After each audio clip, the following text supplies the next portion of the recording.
Oh, sorry. Did I disturb you? What are you doing? I'm coming up with a plan to get us off this island. This is my first shipwreck. Just let me live in the moment. Just experience it. Hey Arindam, how you doing? Congrats on winning this month's 11 Second Club. My name's Mike Stern. I'm an animator at Pixar Animation Studios. I've been there for about 8 years now. Most recently I worked on Soul, which came out last year. I'm currently working on Turning Red, which is our next year's release. So let's take a look at your shot here. I'm going to share some thoughts on it, but mostly I think this is going to come across as praise more than critique, because I really like what you've done here. So let's go ahead and take a look. Oh, sorry. Did I disturb you? What are you doing? I'm coming up with a plan to get us off this island. This is my first shipwreck. Just let me live in the moment. Just experience it. Oh, sorry. Did I disturb really you? Great. What are you doing? Really strong work. So just starting with the story, coming up with this idea of the single character playing both characters for this particular line of dialogue is kind of genius. Not only is it really entertaining, but it also solves the problem of animating a multiple character shot with the simplicity of one character. So you kind of did well for yourself there. The design, this 2D execution, I'm kind of thinking you did all the character design here too, and it's a really appealing looking character, really simple. And I also assume that you've done all the coloring in here and even the backgrounds, which is just really impressive. There's a lot of visual appeal in this, and it shows how well-rounded you are as an artist. Animation style-wise, you've kind of picked this limited style where you've got, it's mostly on twos in here, and also you're very specific about what part of the character you're moving, and I think it's really well done, and it suits itself to the kind of story you're telling here. So that's great. It all contributes. And the last thing I want to quickly touch on the acting, which I feel like it plays well. You've effectively communicated what needs to be communicated in each part of this scene. I think the big note we're playing here is that this guy is crazy. He's stuck on the island. He's kind of losing his mind, and we definitely get that from the scenes as they play here. So those are my broad thoughts. I just want to go through here, one beat at a time, and just kind of give you some thoughts on each little chunk. So let's start getting in there. Okay, so let's just block off this first little section here and play through it. Oh, sorry. Did I disturb you? What are you doing? I'm coming up with a plan. Oh, sorry. Did I disturb you? What are you doing? I'm coming up with a plan. Oh, it's really cool. I love a lot of what you're doing here. This really clear staging. We're also kind of separating the two characters on the screen, and that plays through the whole shot. It's really nice. I love this line of action that you're getting here. Right through the head. Even with the eyes. Really cool stuff. A couple of things I'm going to poke at here. One is the timing of this head as it comes around. It felt a little bit slow to me, especially since he's... oh, sorry. Did I disturb you? Since he's saying, did I disturb you? I think that one might be a little bit sharper as he turns the head there and comes around. And I know it's kind of meta because he is playing both characters here. So of course he's not literally disturbing himself, but there's something in the timing there that I thought could be pushed. The other thought I had is with this hand. Oh, sorry. Did I disturb you? What are you doing? Right now we've got the accent on, did I disturb you here?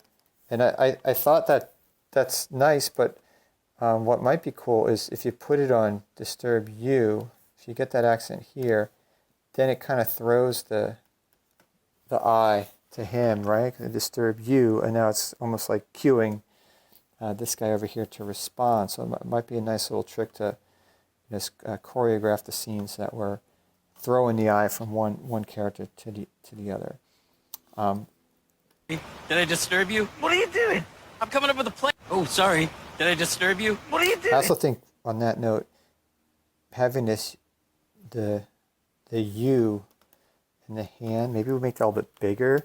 I'm sorry, did I disturb you?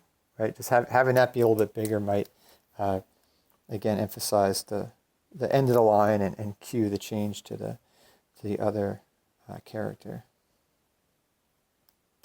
What are you doing? Coming back to this character, I like the reaction we have here. The sync here doing? I want to see the. What are you doing?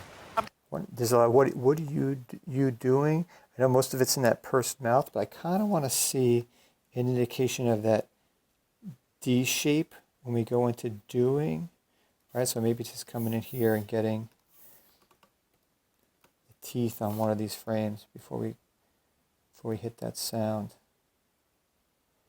The other thing I thought is that just from a perspective of appeal, if we broke up this movement here, so we weren't hitting everything at the same time, when I track the shoulder and the hand, we're kind of going up, and then we hit our peak at this key here, and then we start coming down again.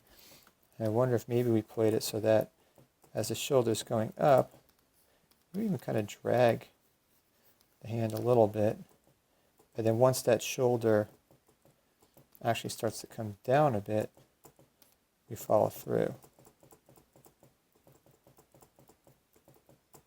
So it'd be this one, maybe the shoulder's coming down. This hand kind of still follows through and then kind of chases the shoulder back down. A little bit of an offset between those parts. Okay, add a little bit of appeal there. One last thought I had on this section is that the eye line starts to feel a little bit high here. I love this one where we're kind of looking right at the hand. Once we get into this spot, we're up here. It almost feels like he's kind of looking past the hand. And I know you want to get the eyes up there because when you go into this beat, like you want to be able to have the pupils accessible.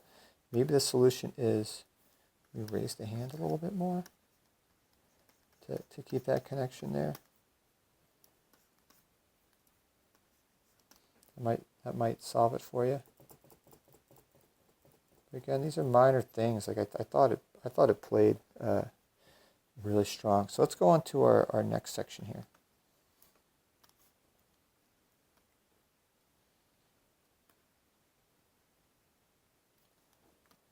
Grab the next couple frames. Coming up with a plan to get us off this island. Coming up with a plan to get us off this island. Coming up with a plan to get us off this island. Really strong stuff in here. Again, love the line of action in here, just seeing what we do with the face. And normally when we're putting a line of action in the face, my rule of thumb is that I always like to, if the character's looking this way, I open it up.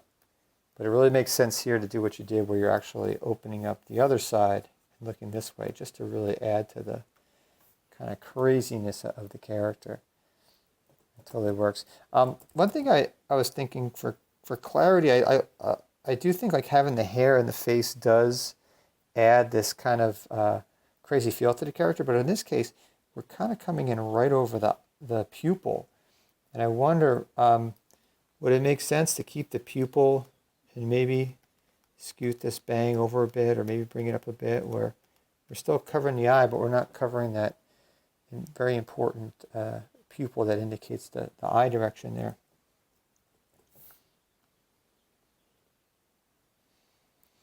Okay, so Coming up with a plan to get us off this island. I like what we're doing with the hand here. I'm going to say the plan to get us off this island. There may not plan to get us off this island. This is a note on taste, and there may be some disagreement in the folks that hear this note, but actually I don't think the tongue added for me here, because when I played it through the first time, I didn't quite catch what it was, and it felt a little bit confusing. Coming back the second time, I was able to see it and understand it, but I think it might be one of those things that adds a little bit more confusion than clarity. And again, take that with a grain of salt. It's my particular opinion on it. But I think the shot plays just as strong without having the tongue in there. Or even if you wanted, you could even treat this thumb like the tongue in this instance, where you drag it through there. I mean, that's one thing I should caveat is when I think about shots, I always come from a place of tracking sincerity first, and this is one of those things that kind of got in the way of the insincerity a little bit for me. So again, a matter of taste. I remember I even saw a couple comments here on the sides that like this idea of the tongue here. Quick thing on the spacing with the hand here. Coming out of this transition, we got this nice shape. This one felt a little bit blocky to me as a transition to here. And I was wondering if we maybe made this one a little rounder to soften that edge coming into this shape. Because we only have that one in between where it's pushing back this way. And then these in-betweens here, we've got this really big gap with the hand, and it does play a little bit like a strobe when we see it at speed. I wonder if maybe we want to get one more in between there. What you could even do is maybe just favor, whoops, okay. You could favor, just add one in between where you favor this way.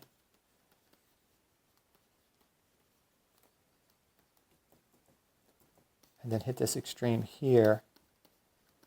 And then not only will that help with the strobe, but it'll offset the finger from the rest of the body here. I did feel like we were kind of having everything, land at once, right? We got the head and whole body, everything kind of comes together on that frame. And if we finish with the finger too, that'll pull our eye down here as the last thing that's moving and really lock us into what we're seeing there.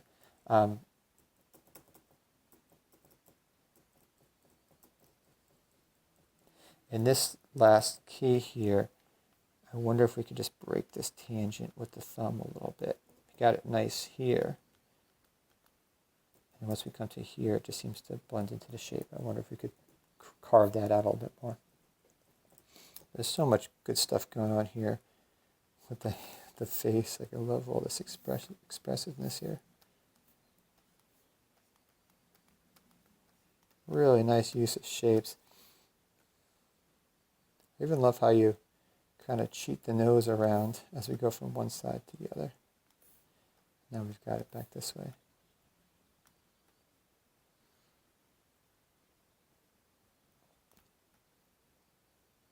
Really cool. Okay, so let's go to our next chunk here.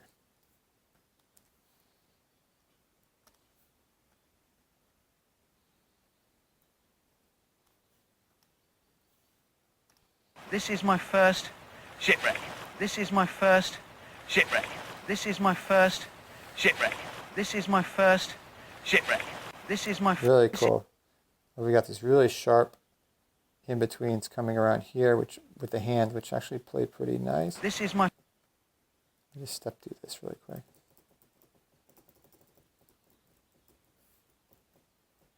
Maybe we favor this one a little bit more to this side here, just to see. This is my first. This is my first shipwreck.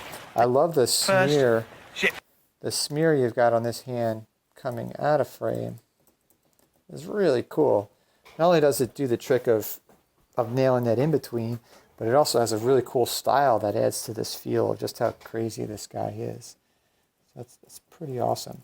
Again, I'd watch the tangents with the thumb in here.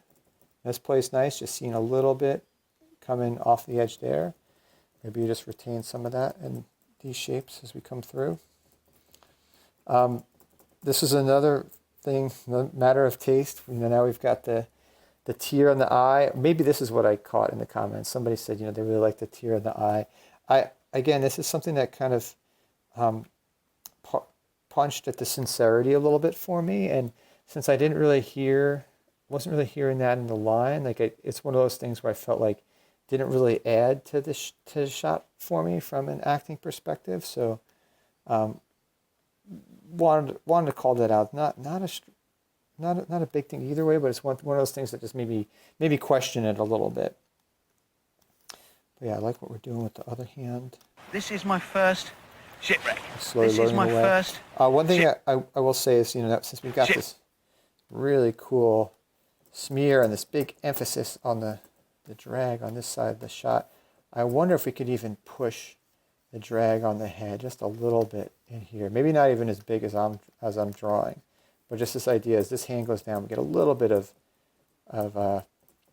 support from the head on that move, so we really feel the impact of it. This is my first shipwreck. This is my first shipwreck. I also wonder if could we get that F shape on first? Shipwreck. I think you've got it in here. It's nine.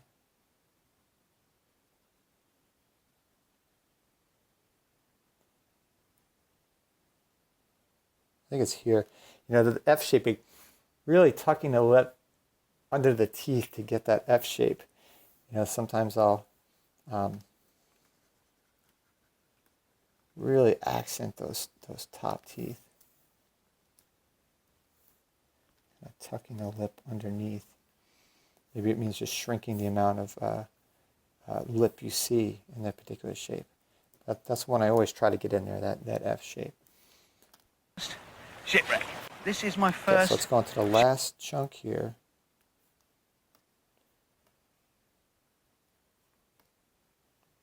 Just let me live in the moment, would you? Just experience it. Just let me live in the moment, would you? Just experience it. I Just love let me live this. in the moment. Everything about this scene just feels so great, from like the staging we've got here. Love the treatment of just the light and the color, and just this isolated figure in the foreground. Just so beautifully done. And I love the acting here too.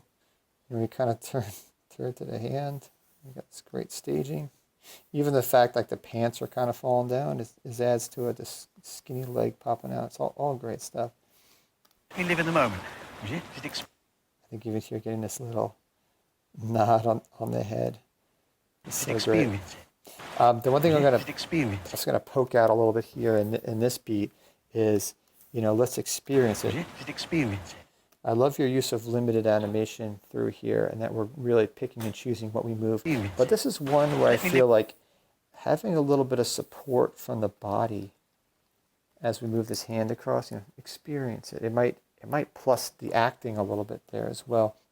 And I noticed you did it here with the would you? You got this nod where it kind of brings the body down and actually carries it with it back up, and I think that really adds to the beat. It makes it feel like a true beat, and just coming in, giving this the same treatment, and just having a little bit of that support from the body and head as that hand comes across. I think will make this last beat really sing, and you know that's how you're leaving us. So you want to end strong, but those are my thoughts. You know, I've looking at this, I feel it's a really strong execution for the 11-second club, and just shows how much talent you have in a lot of different areas. So once again, congrats on winning, and I hope to see more of your work around here. All right, take care.